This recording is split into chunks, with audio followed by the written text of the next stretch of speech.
嗨，大家好，我是躺平叔，今天是2026年8月1号，这一期咱們繼續聊聊恆大清盤，聊聊中國的房地產。咱們先看房企的消息這個萬科又出新聞了萬科31號發布公告，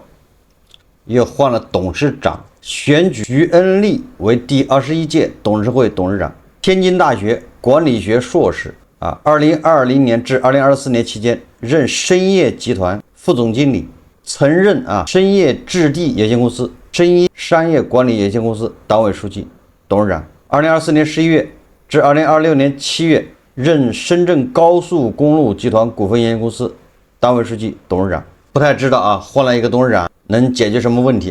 當然了，萬科舉行2026年第一次臨時股東會。萬科管理層表示減虧是公司今年核心經營目標之一。上半年已在項目分類施策、精益運營、費用管控等方面取得階段性進展，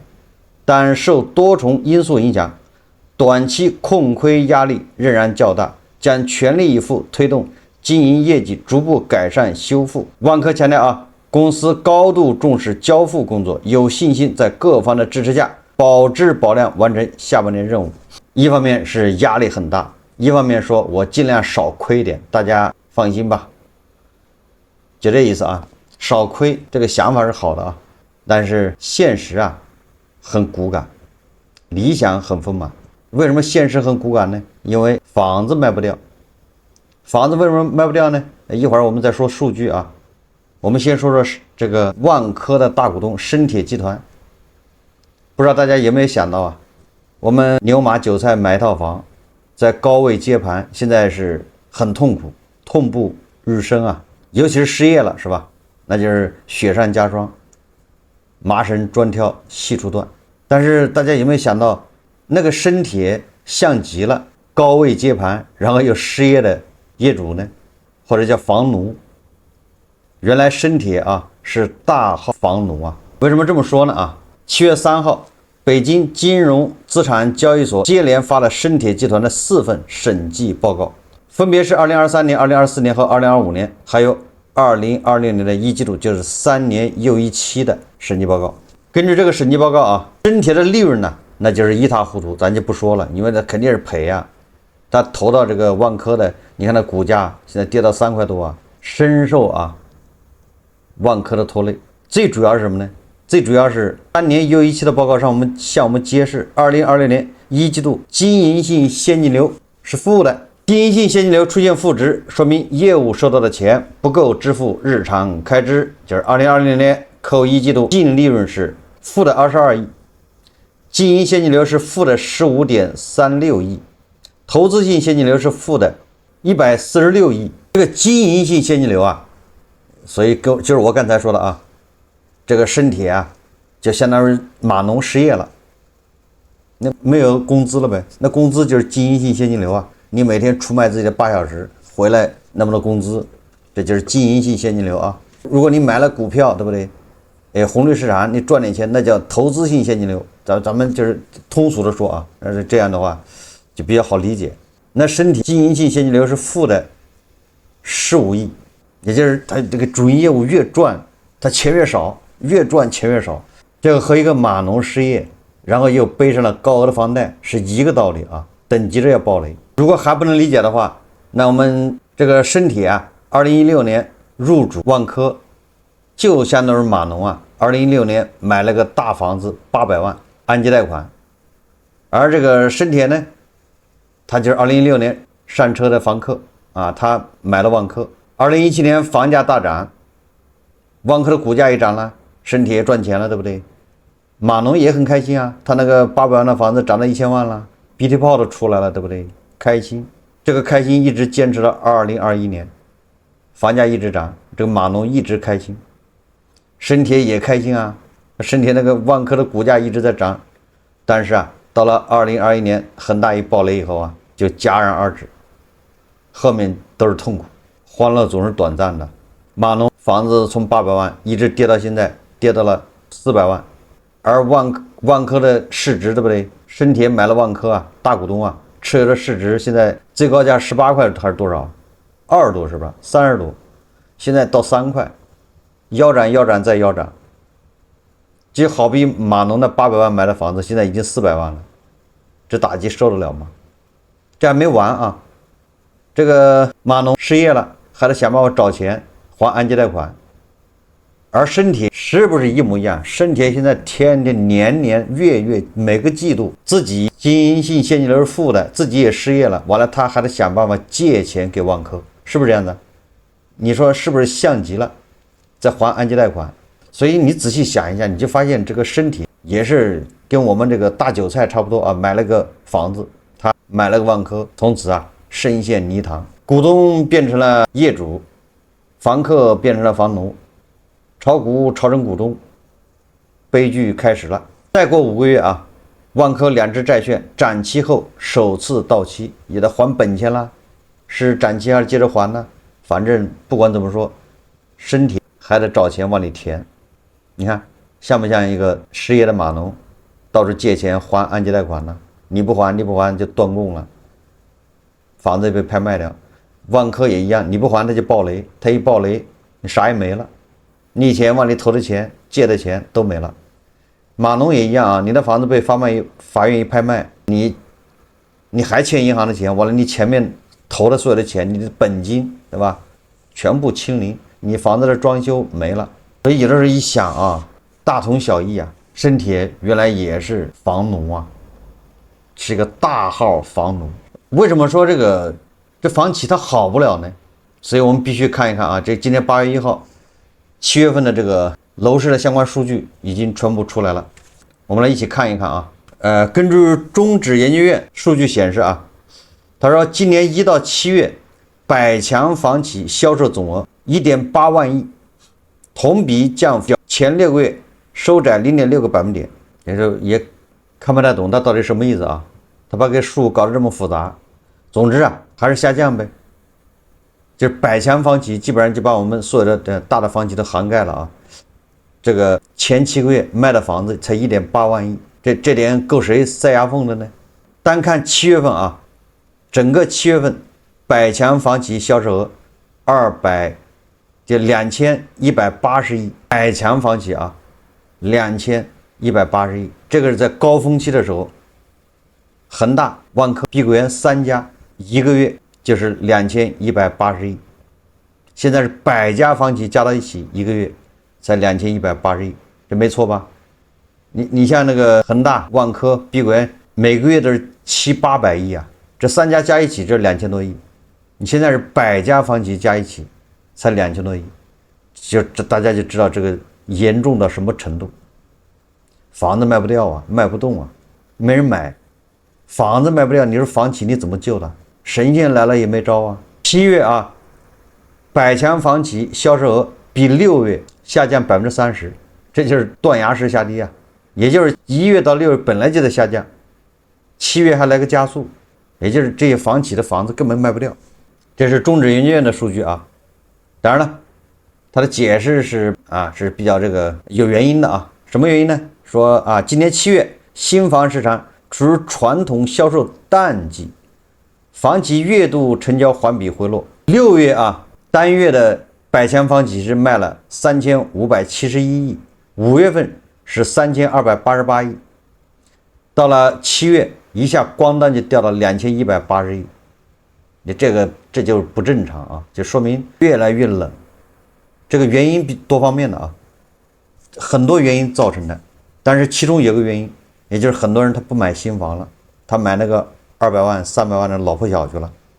所以二手房比較火啊。那這原因之一對吧？這等新房等不及。第二個，你的新房位置不好對吧？不是學區房，我買房要給小孩上學的。所以你看，韭菜就去買了200萬、300萬的老破小去了，這也是原因，對不對？你看那個二手房成交現在占一半了，比新房要火啊。好了，說這個的意思是什麼意思呢？就大家也知道，房企日子是越來越難過，越來越難過。那你這些，對吧？站在懸崖邊上的房企，你救得活嗎？所以我現在又回到了深鐵啊。你身體現在的情況就像一個失業的碼農，高位接盤買了個房子，現在已經開始逾期了啊，按揭貸款有點還不上了，銀行天天打電話催，這邊碼農還在想辦法七大姑八大姨借錢還按揭，但是这個只要碼農找不到工作，那你說他這房子保得住嗎？那你借也不是個事啊。大家想想是不是個道理？只要這個碼農找不到工作，那是不是他這房子也保不住啊？就這麼個道理，難道很難理解嗎？所以我都是覺得啊，對吧？早點重整，主動一點。現在往里墊錢幹什麼呢？啊，這是中指研究院的數字啊，百強房企現在就慘成這樣了已經。那我們再看看啊，中指研究院還公布了啊，7月份國內典型城市房價走勢，哎，這個比較重要啊。8月1號，中指研究院發布數據顯示啊，百城新建住宅，這還是新房啊，均價是17222元每平米，環比上漲 0.26%， 同比上漲 2.09%。新房市場呈現結構性上漲特徵，上海、深圳、杭州、成都等核心城市成為上漲的主力。這個怎麼說呢？新房價格上漲不一定是上漲，這記住了啊，我以前說過。但是新房價格下跌那是真的下跌。為什麼說上漲它不一定是真的上漲呢？因为這個首先一個是什麼4代住宅是吧？得房率高了，表面上看房價漲了，實際上房價跌了，對不對？所以這些你也說不清楚啊，所以說你就這麼一聽呢就完了。他說漲了就漲了吧，反正他說新房價格環比和同比都漲了。這個房地產行業有一句話啊，就是成交量、成交面積要看新房的，成交價格要看二手房的。相對來說啊，二手房市場仍延續調整態勢，百城二手住宅均價12584元每平米，環比下跌 0.44%， 跌幅較6月小幅擴大。我給翻譯一下啊，就是二手房加速下跌。哎，跌幅擴大了嗎？環比擴大呀！全國僅8座城市二手房價格環比走高，92城價格下跌，就是100個城市啊，92個城市是二手房環比是下跌的，只有8個城市環比上漲。整體房價表現看，7月上海、大連、蘭州新房價格環比漲幅居前列，位居前列啊。新房啊，揚州、金華、泰州二手房價格環比跌幅靠前，上海是唯一的一個啊，新房、二手房同步、同比、環比都上漲的城市，那上海是多一份。你看啊，中指研究院他說啊，核心城市高端改善型項目集中入市，拉高城市樣本均價，是結構性上漲的核心推手。也就是馬雲啊，他今年收入漲了，然後我們人均收入漲了，也就這麼個意思啊。那你的收入，你的實際你都失業了，對不對？但是統計出來說你收入漲了，因為你被平均了，因為馬雲收入漲了，就這麼個意思啊。中指研究院數據顯示啊，百城二手住宅均價環比下跌 0.44%， 跌幅較6月擴大 0.02個百分點。1線、2線、3線、4線城市二手房全線走弱，環比啊跌幅分別為 0.25%、0.45%、0.48%，就是1線、2線、3線、4線二手房價格環比都在下跌啊，那同比更是在下跌啊，這不用想了。從二手房漲跌城市數量來看啊，全國僅8座城市二手房價格環比上漲，其餘92城全部下調。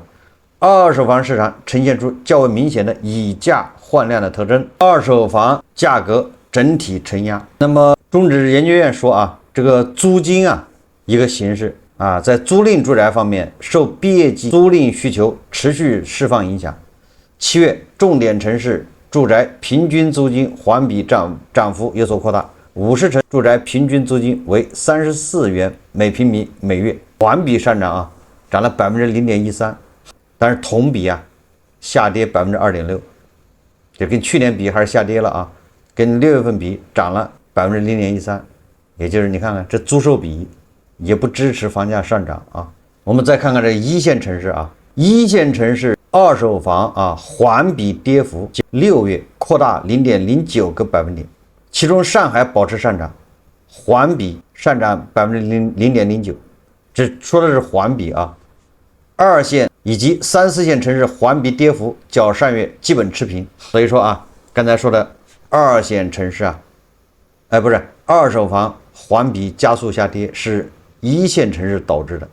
这个一线城市里面，上海又在涨，上海特殊啊，所以说北京、广州、深圳这3个城市二手房在加速下跌，房价啊在补跌。那这个数据就是这个意思啊。你看把它混到一起，你看不出来，对不对？但是你把它摘开了，你就发现北京、廣州、深圳二手房在補跌，你看它在加速下跌啊，這是環比啊。那同比呢？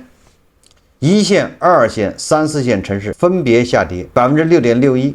7.82%、7.20%。7月份啊，那麼根據中指研究院公布的數字啊，實際上就為我們啊已經勾勒出7月份樓市的一個現狀。新房就像那個紅綠市場的指數一樣，已經失真了啊！因為大量的優質改善住宅入市，那深圳對吧？杭州、上海動不動30萬一平的房子，日光搶，那30萬你跟那個牛馬韭菜買的那個8000一平米的房子搞到一起算，現在是那種房子賣得好，樓盤一推就沒了。哎，你這個8000一平米的房子賣不掉，在那兒對吧？成交量非常少，所以新房這個已經失真了。看二手房，反正二手豪宅它也賣不掉，對吧？它降價都賣不掉。那昨天那個周潤發是吧？發哥賣二手豪宅，那賣了4年，現在降價已經降了6000萬，還在降，還沒人買。所以二手房價格啊，相對來說比較真實一點。那二手房房價除了上海之外，其他地方都在加速下跌啊，尤其是一線城市。那麼我們看北京啊，這個北京的7月份二手房實際上已經跌到了榮枯線以下。根據中國商報報道啊，說北京二手房7月晚簽量同比增長9.8%，看上去挺好，同比增長啊，跟去年比。8月1號，中國商報記者從北京市住建委網站獲悉，2026年7月份北京市二手房晚簽量為14037套，同比增長就比去年增長將近10%啊，環比呢跟6月份比呢下降15.5%，這個比6月份比也就掉頭向下，暴跌15.5%，環比暴跌，同比比去年稍微漲了一點啊，漲了10%，但是14000套，大家知道北京市是15000套，就叫榮枯線，15000套以上表示這個二手房交易不錯。15000套以下就表示已經低迷啊，這個清淡。所以說北京樓市啊，二手房已經低迷了，開始啊，15000套以下了。那麼7月份北京的二手房呈現的是什麼？量縮價跌，價格還在往下加速下跌，成交量還在萎縮，這麼一個走勢。但是上海二手房顯得好一點啊，這個什麼原因咱也不知道。上海7月份是23000套，比這個去年啊要多了20%多。去年是19000多套，當然了，你跟6月比那也是暴跌啊，也就是從4月開始，上海的二手房環比啊，它是直線下降的。但是跟去年比呢，同比呢，它又是成交量也是在漲，對吧？這裡面是不是有統計的原因啊？就是它把車位也算成了，它這個裡面包含車位啊等等，就統計規則變了。那這也不重要啊，重要的是看你還能堅持到什麼時候。現在確實只剩上海了啊，獨樹一幟。上海的這個它的榮枯線好像是2萬吧，就是超過它超過2萬，就是說明它這個還是不錯的。低於2萬就低迷了啊，有這麼一個說法。好了，總之中指研究院啊給我們的數據已經說明這個樓市什麼個情況了，有必要着急嗎？對吧？今年你就是在吹成什麼樣的行情，那一線城市同比還是下跌7%、6%，這個樓市的情況大概就這樣啊。我們再看一個齊魯晚報一個報道，什麼報道呢？就關於這個在濟南啊賣房子，為了降價，害怕這個老業主啊搗亂投訴，所以不敢說降價，非要把這個房子宣傳成公底房。大家知道公底房便宜啊，什麼叫公底房呢？就是開發商沒有錢付給承建商錢，拿房子抵給他，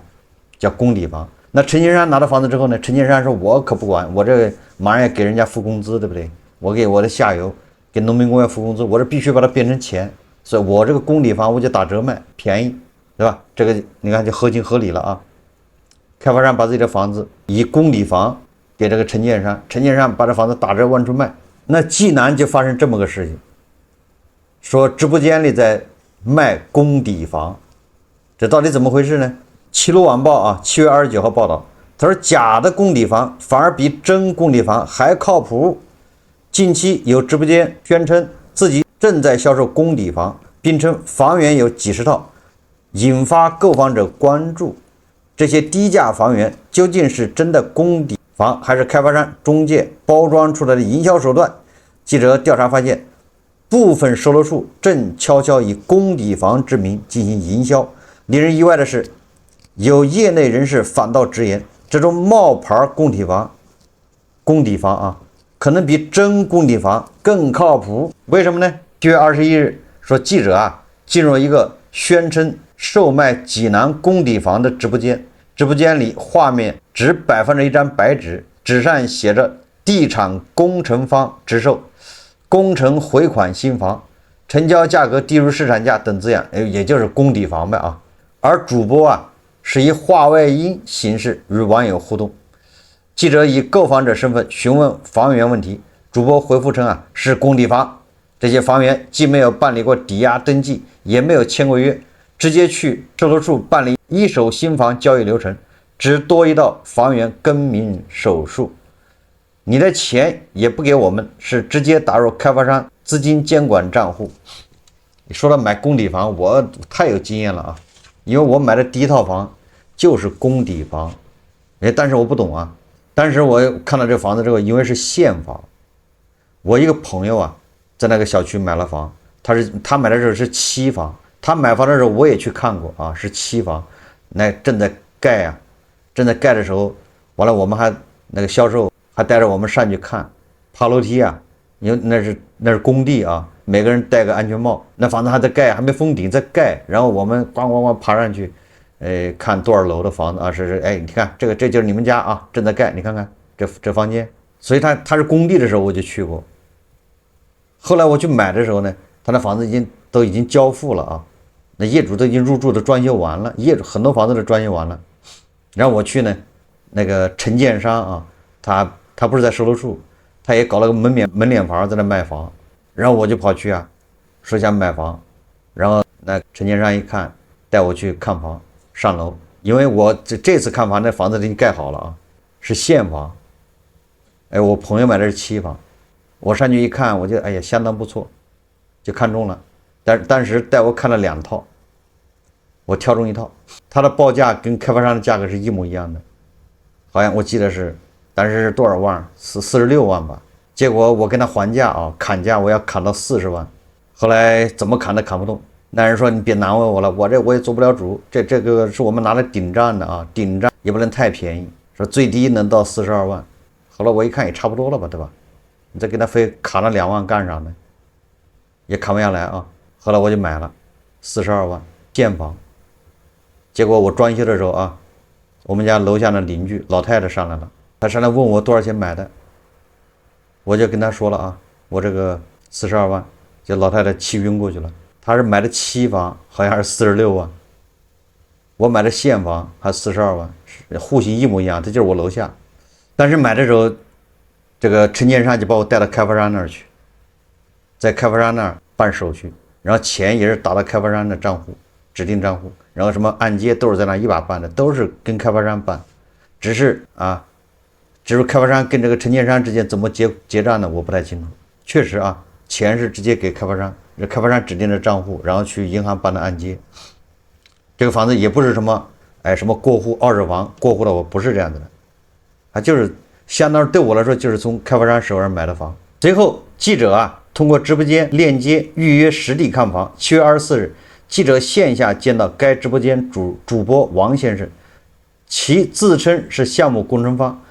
王先生帶記者到某利，就是肯定保利吧，樓盤看房，並介紹說該188平方米戶型因開發商尾盤清盤，售價較前期購房業主購入價格優惠100多萬元，我們還能在這個基礎上再給您便宜。在看房過程中，王先生表示他說，無論記者看中哪套在售房源，他都能換成公抵房。记者追問具體操作方式，他解釋只要確定要，我就可以用我方名下的公抵房如開發商做房源置換。陪同記者看房的售樓處工作人員劉女士補充稱，無論購房者選擇售樓處房源還是公抵房源，交易辦理流程都一樣，只是我們內部手續繁瑣，需要走公抵房。我們負責人已經和工程方洽談好了，針對任意房源均可置換為公抵房的說法，房地產業內人士郭先生稱，這類房源是售楼處正常可售新房，所謂置換公抵房只是銷售人員的營銷話術，與工程方沒有關聯，實際上也就是售樓處這房地產開發商他找個由頭，要不然他不能直接降價，他直接降價的老業主不把他撕了吗？不来鬧事吗？所以他說，我这房子抵给工程方了然后工程方也便宜賣，我也没招我也拦不住所以说现在就说明房地產市場到什麼地步了，一邊不降價是賣不掉，降價吧老業主來鬧事，不就這麼個事嗎？以房抵工程款協議屬以物抵債協議，是房地產開發商與工程方之間以房產抵償工程欠款的重要憑證。據王先生介紹其所屬工程方與開發商簽訂工程款相互抵付協議書，房地產開發商將部分房源作價抵付工程款，房源備案名暫登記在工程方名下，後續只需要辦理更名過戶至購房者即可，所有購房資金也都打入開發商監管賬戶，相當於還是開發商在賣，我們僅在購房者全部手續辦結後，從監管賬戶劃走相應的款項。記者說那濟南市面上真的存在大量閒置樓盤嗎？這類低價房源究竟是開發商抵給工程方的真實抵債房產，還是開發商中介包裝出的營銷套路？房地產業內人士郭先生稱目前濟南空房非常多，交易量較差，也賣不動唄。過去濟南新建商品住宅月均成交量可達到6、7千套，如今2/3的房源賣不出去。據濟南市房地產協會發布的2020年6月信息簡報，6月濟南新建商品住宅晚簽3298套，連3300套還不到；5月晚簽2858套。市面上的公抵房有真有假，假公抵房是在售樓處交易，是開發商有意下調售價，卻擔心直接降價引發前期購房業主的維權，便假借幫工程方代售房產的名義對外宣傳，但購房款項都會進入開發商監管賬戶。郭先生解釋真正的公抵房產權已劃歸工程方，購房者需通過中介或直接入工程方交易。郭先生認為